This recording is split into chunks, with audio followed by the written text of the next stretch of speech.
మీ మోకాల నొప్పులకు ఎటువంటి సర్జరీ లేకుండా ఎపియాన్ పెయిన్ క్లినిక్ అందిస్తున్న అత్యాధునిక చికిత్స.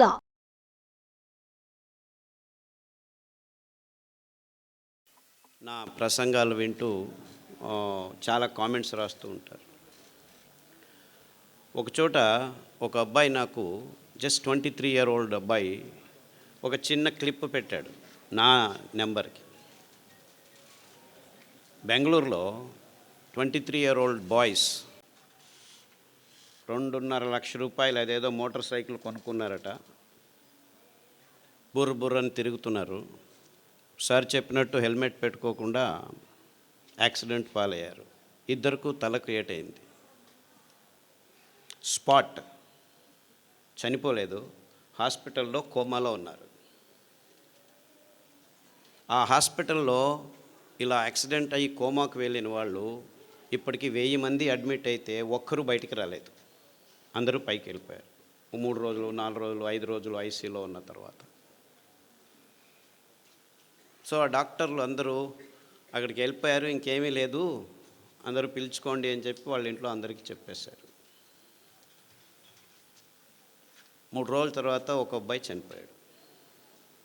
ఇంకా 3 రోజుల తర్వాత ఇంకో అబ్బాయి ఇంకా చనిపోలేదని డాక్టర్లు అందరూ వెయిట్ చేస్తుంటే 6వ రోజు రాత్రి ఠక్కని లేచి కూర్చున్నాడు. ఇంకా 6 వారాల్లో బాగా అయిపోయాడు, నడుస్తున్నాడు. సో ఈ డాక్టర్లందరికీ అనుమానం వచ్చింది, ఏం జరిగింది, ఇంతమంది చనిపోయారు సార్ మీకు చెప్తారు. ఆయన చెప్పాడు కదా, ఆరోగ్యం ఉన్నా యాక్సిడెంట్లో చనిపోతారు మీరు, జాగ్రత్త అని. ఇది జరిగిన విషయం. ఎలా బయటపడ్డాడు వీడు, 1000 మంది చనిపోయారు, ఇంత కోమాలో ఉన్నవాడు మళ్ళీ వెనక్కి వచ్చాడని వాళ్ళు అదే పనిగా పని కట్టుకొని ఎంక్వైరీ చేశారు. వాళ్ళ ఇంటికి వెళ్ళారు. వాళ్ళ అమ్మ నాన్నని అడిగితే, మా అబ్బాయి యూట్యూబ్లో డాక్టర్ ఖాదర్ ప్రసంగాలు విని గత 2 సంవత్సరాలుగా సిరిధాన్యాలను మాత్రమే భోంచేస్తున్నాడు.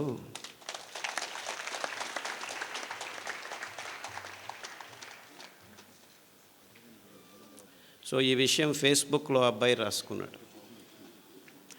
అంటే నేను ఆయన చెప్పిన దానికి తద్విరుద్ధంగా చెప్తున్నానని కాదు, అందరూ హెల్మెట్లు వేసుకొని ప్రయాణం చేయండి, కానీ యాక్సిడెంట్ అయినా కోమా అయినా మీరు సిరిధాన్యాలు తింటూ ఉంటే బతికి బయటపడేదానికి దారి ఉంటుంది అని మీకు ఈ ఘటనతో చెప్తున్నా.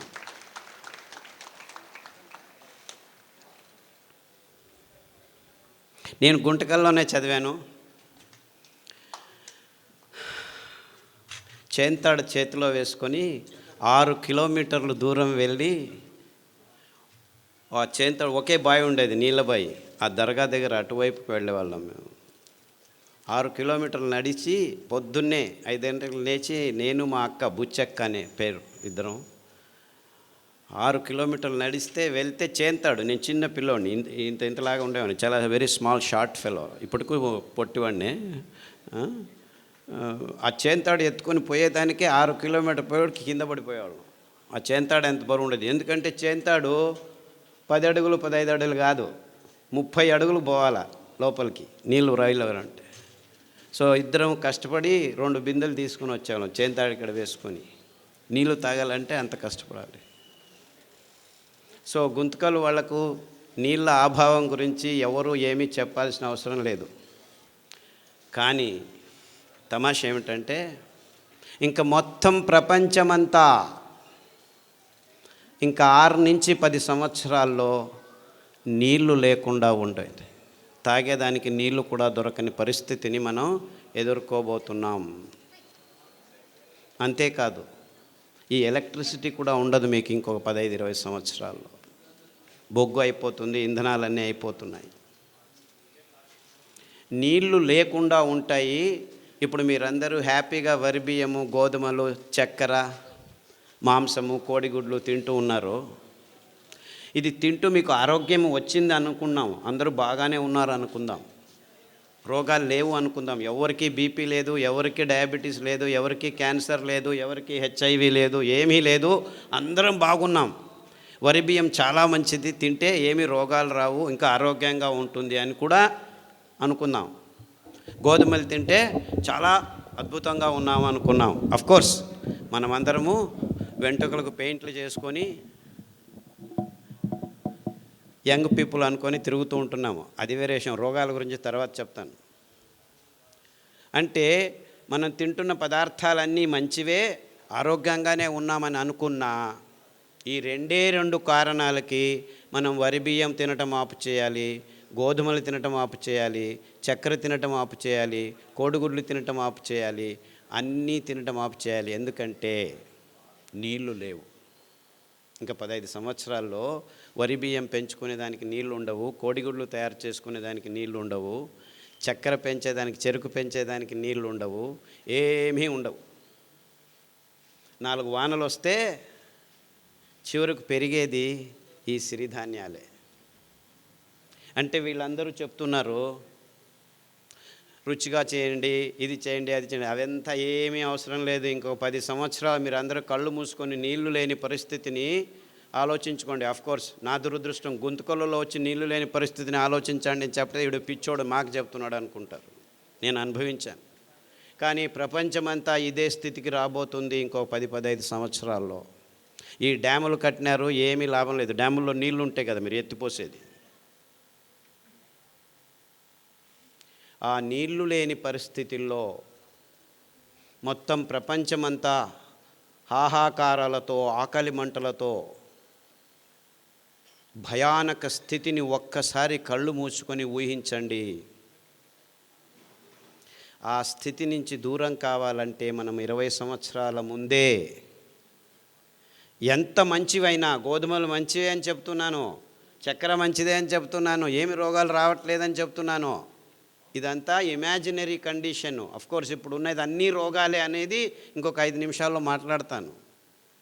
కానీ సిరిధాన్యాల మహత్వము జస్ట్ మీ ఆరోగ్యానికి కోసం కాదు, మీ పిల్లల ఆరోగ్యం కోసం కాదు, ప్రకృతి కోసం కాదు. ప్రకృతిని మీరు రక్షించాల్సిన అవసరం లేదు. ఇవన్నీ కారణాలు కాదు, కానీ ఇవన్నీ ముఖ్యమైన నిజమైన ప్రాక్టికల్ కారణాల కోసం సిరిధాన్యాలను తినమండి అని చెప్తూ వస్తున్నాను ఇంతవరకు. కానీ ఇప్పటి నుంచి నేను ఇవన్నీ కారణాలే కాదు, ఇంకా 10-15 సంవత్సరాల్లో మొత్తం మానవ కులమంతా ఆకలితో హాహాకారాలు బొబ్బేలు పోతుంటే మిమ్మల్ని ఆ భయంకరమైన క్రైసిస్ నుంచి బయటకు పడాలంటే బయటపడేదానికి పనికి వచ్చేది సిరిధాన్యాలు మాత్రమే. ఆ ఒక్క కారణానికే, అంటే మానవ కులం ముందు రానున్న ఈ భయంకరమైన క్రైసిస్ నుంచి బయటపడాలంటే మొత్తం ప్రపంచమంతా పిల్లలు, పెద్దలు అందరూ ఏ దారి లేదు, ఏ గతి లేదు, ఉండేది ఒకే దారి, అది సిరిధాన్యాలు తినే ఒకే ఒక్క దారి. ఈ క్రైసిస్ని మానవ జాతి ఎదుర్కోవాలంటే ఈ దారి తప్ప ఇంకా ఏ దారి లేదు అని గట్టిగా నమ్మిన వాణ్ణి నేను. అందుకే 40 సంవత్సరాల క్రితమే ఈ విషయాల్ని పూర్తిగా విశ్లేషణ చేసి, అరే ఈ రోగాలకు పక్కన ఉంచండి, మీ తలల మీద తెల్ల వెంట్రుకల గురించి పక్కన ఉంచండి, నాకు క్యాన్సర్ వచ్చింది అని బాధపడే వాళ్ళ గురించి నేను బాధపడటం లేదు. మొత్తం మానవ కులమే కాదు, ప్రపంచంలో ఉన్న జీవరాశి అంతా ఈ భయంకరమైన సన్నివేశాన్ని ఎదుర్కోబోతుంది ఇంకో 20-30 సంవత్సరాల్లో. నేను చెప్పేది అతిరేకంగా లేదు, మీరందరూ దీనిల గురించి ఆలోచించట్లేదు, ఎవరూ ఆలోచించట్లేదు. అంటే ఎంత భయంకరమైన ఇక్కట్టును మనం ఎదుర్కోబోతున్నామని మన కళ్ళ ముందు మనం ఎవరు కూర్చొని ఆలోచించేదానికి రెడీ లేదు. ఎందుకంటే నా తలల మీద వెంట్రుకలు వెళ్ళిపోతున్నాయి, నా అబ్బాయికి 3 సంవత్సరాలు డయాబెటీస్ వచ్చింది, మా అమ్మాయి 180 కేజీలు ఉంది, నడవలేకపోతుంది, మా చిన్న పాపకు బ్లడ్ క్యాన్సర్ వచ్చింది, 3 సంవత్సరాలకు బ్లడ్ క్యాన్సర్, బోన్ క్యాన్సర్ వచ్చింది, లంగ్ క్యాన్సర్ వచ్చింది.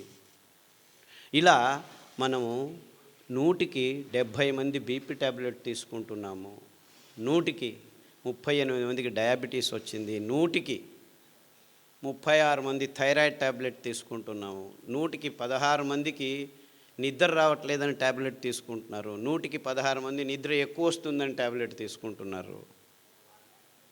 ఇలా ఎన్నెన్నో కారణాలు ఉన్నాయి, ఎన్నెన్నో రోగాలు ఉన్నాయి. హెచ్ఐవి వచ్చింది, ఎస్ఎల్ఈ వచ్చింది, ఐఎస్ఆర్ వచ్చింది, ఐబిఎస్ వచ్చింది, ఇలా అక్రానిమ్స్ పెట్టుకొని 185 రోగాలను లిస్ట్ చేసుకుంటున్నాము. ఈ రోగాల పేర్లు వినాలంటేనే భయం అవుతుంది. రోగాలు వస్తే ఇంకెంత భయమో. అది ఇంతకుముందు డయాబెటీస్ 100కి 5 మందికి 10 మందికి వచ్చేది, 50 సంవత్సరాల పైన వచ్చేది. ఇప్పుడు 5 సంవత్సరాల లోపు పిల్లలకే 100కి 5 మందికి వచ్చేసింది. మీరు ఎంత దీన స్థితిలో అనారోగ్యంలో ఉన్నా 6 వారాల్లో మీ దేహం పుంజుకుంటుంది. ఇంకా ఒక ట్రిక్ ఉంది. ఈ ధాన్యాలు వేల సంవత్సరాలు ప్రతి దేశంలోనూ తిన్నారు ప్రజలు. మీరు అనుకున్నట్టు మన దేశంటి కాదు ఇవే, మన దేశంలోనూ ఉన్నాయి, వేరే దేశాల్లోనూ ఈ భోజనాలే చేస్తూనింది ప్రజలు. ఇటాలియన్ మిల్లెట్ అంటారు ఏదాన్ని, కొర్రల్ని. అండు కొర్రల్ని అమెరికన్ మిల్లెట్ అంటారు. ఆఫ్రికన్ మిల్లెట్ అంటారు లిటిల్ మిల్లెట్ని, అంటే సామెల్ని. ఊదుల్ని జర్మనీస్ మిల్లెట్టు, జాపనీస్ మిల్లెట్టు, రష్యన్ మిల్లెట్టు అంటారు. ఇన్ఫ్యాక్ట్ ఊదుల్లో చాలా రకాలు ఉన్నాయి, అన్నీ ఊదులే. రష్యన్ మిల్లెట్ వేరే, జర్మన్ మిల్లెట్ వేరే, జాపనీస్ మిల్లెట్ వేరే, అన్నీ ఊదులే. బోర్నియాడ్ మిల్లెట్ అంటారు. అరికలు కోడో మిల్లెట్ అంటారు. హిమాలయ కొండ చర్యల్లో యథేచ్ఛగా ఇప్పటికీ పెరుగుతున్నాయి.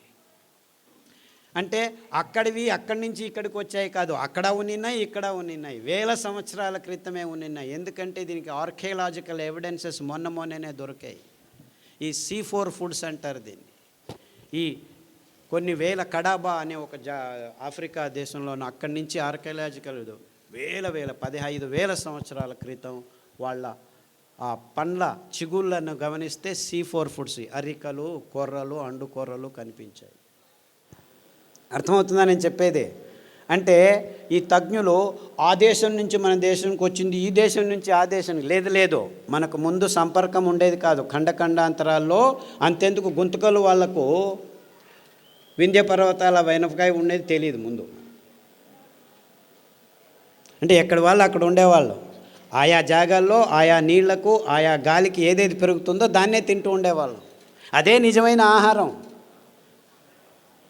అలాంటి అద్భుతమైన ఆహార పద్ధతిని అంతా నాశనం చేసుకొని ప్రపంచమంతా బియ్యం గోధుమలు తింటున్నారు. అదే అవైజ్ఞానికమని ఎవరికీ అర్థం కావట్లేదు. ఎందుకు వచ్చింది? ఈ కంపెనీల హితాశక్తి కోసం అందరూ కాఫీలు, టీలు, బియ్యము, గోధుమలు, పాలు, చక్కెర తింటున్నామని ఎవరికి అర్థం కావట్లేదు. నేను పాలు తాగొద్దా, పాలు తాగొద్దా, బియ్యం తినొద్దా, గోధుమలు తినొద్దా, ఇంకేం తినాలి, మన్ను తినాలా? అందరూ ఈ ప్రశ్న అడుగుతారు నన్ను.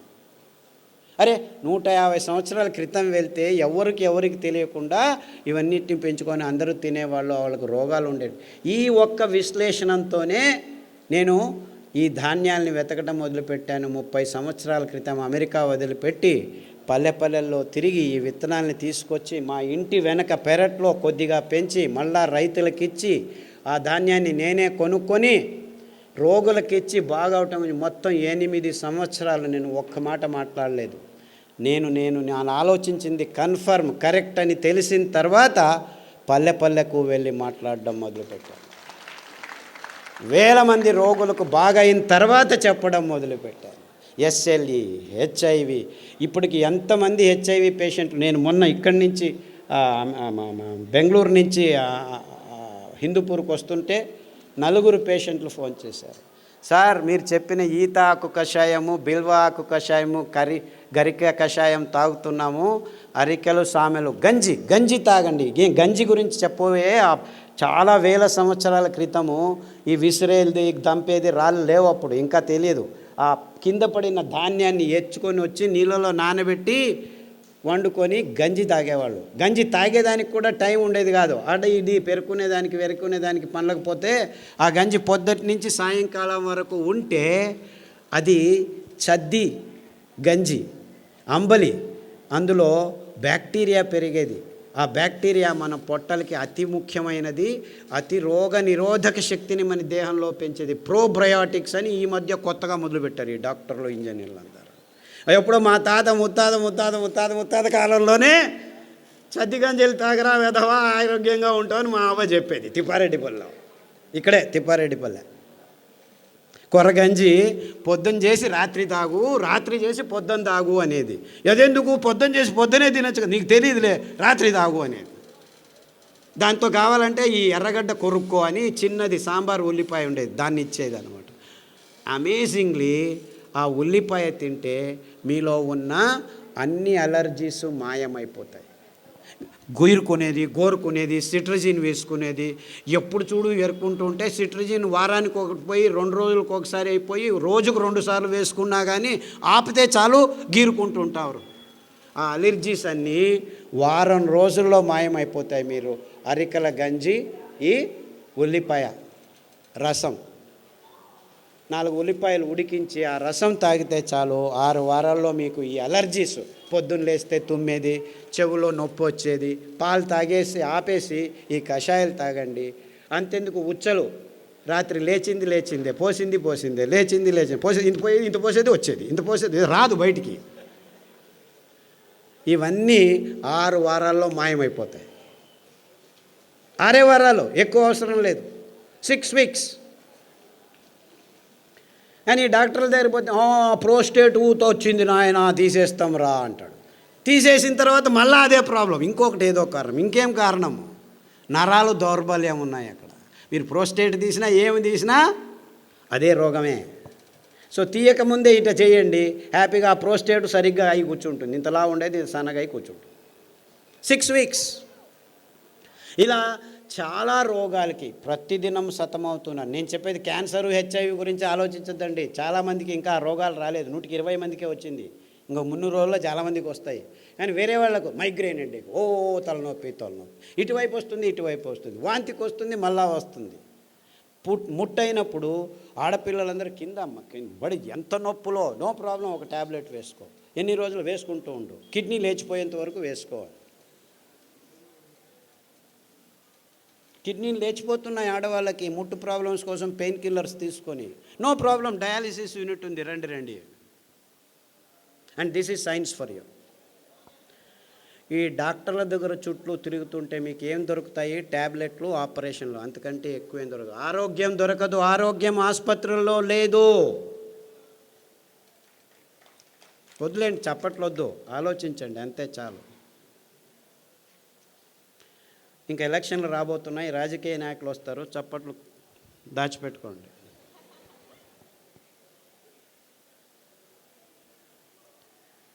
ఎక్కడుంది ఆరోగ్యం? మన కొర్రల్లో ఉంది, మన కానుగ కషాయంలో ఉంది, మన పారిజాత పువ్వుల్లో ఉంది, మన రావి చెట్లల్లో ఉంది, మన కానుగ చెట్లల్లో ఉంది, అండు కొర్రల్లో ఉంది, ఊదుల్లో ఉంది. ఇంత అద్భుతమైన పదార్థాలు మీరు ఏమైనా డబ్బు ఖర్చు పెట్టాలా? పేద రైతులు పెంచగలరు. దాన్ని అక్కడికక్కడే మీ ఇంట్లోనే రెడీ చేసుకునే దానికి బుచ్చి మెథడ్ అని మా అక్క నేను కలిపి కనిపెట్టాము. అందరూ హ్యాపీగా ఇంట్లో ఎవరైనా సరే రాత్రి నానబెట్టి పొద్దున ఎండబెట్టి అలా అంటే చాలు, బియ్యం రెడీ. ఇంకా అద్భుతం ఏం తెలుసా? ఈ ధాన్యాలు 7 సంవత్సరాలు నిల్వ ఉంచినా ఒక్క కెమికల్ లేకుండా, ఒక్క పురుగు రాకుండా ఉంచుకోవచ్చు ఈ 5 ధాన్యాలు. మీకు ఎప్పుడు కావాలో అప్పుడు బియ్యం రెడీ చేసుకోండి. సో అందరూ అంటున్నారు పేదవాళ్ళకి ఇది కష్టమని. ఇన్ఫ్యాక్ట్ పేదవాళ్ళకే ఈజీ. ఈ పెద్దవాళ్ళు పనులు చేసుకోలేరు, డబ్బులున్న వాళ్ళు. మీరు చేసిస్తే వాళ్ళు తింటారు. అంటే మీరు కొనాల్సిన పని లేదు.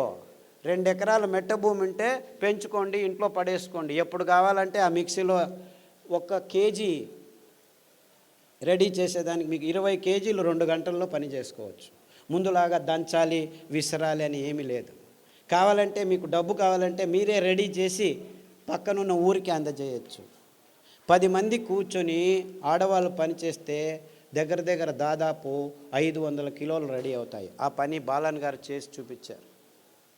ఇక్కడ అనంతపూర్లో భానుజ అని ఇంకొక మహిళా సంఘం వాళ్ళు చేస్తున్నారు. అంటే పేదవాళ్ళకి ఇవి అతి చౌకగా, ఎవ్వరి హంగామా లేకుండా పెంచుకొని ఇంట్లోనే తయారు చేసుకొని తినేంత వరకు మేము అన్ని రకాలుగా ఏర్పాటు చేశాము. మీరు చేసుకోవాలి అంతే. అంటే పేదవాళ్ళకి ఏమీ ఇబ్బంది లేదు. ఇంకా కొనుక్కునే వాళ్ళకే 100 రూపాయలు ఆ కేజీ, 150. యాక్చువల్లీ రైతులకు మీరు 10 రూపాయలు, 11 రూపాయలు మధ్యవర్తులు తింటున్నారు మధ్యలో. అయినా కానీ 100 రూపాయలు ఇచ్చి కొన్న 1 కేజీ 10 మంది తినచ్చు మీరు. ఎందుకు? ఇందులో పీచు మధ్యలో ఉంది. నానబెడితే, రాత్రి నానబెట్టి పొద్దున వంట చేస్తే 1 కేజీ బాగా వికసించి అరలితే మీరు 10 మంది తినొచ్చు అనమాట. అదే బియ్యం అయితే, వరి బియ్యము కేజీకి 4 తిని ముగించేస్తాం అనమాట.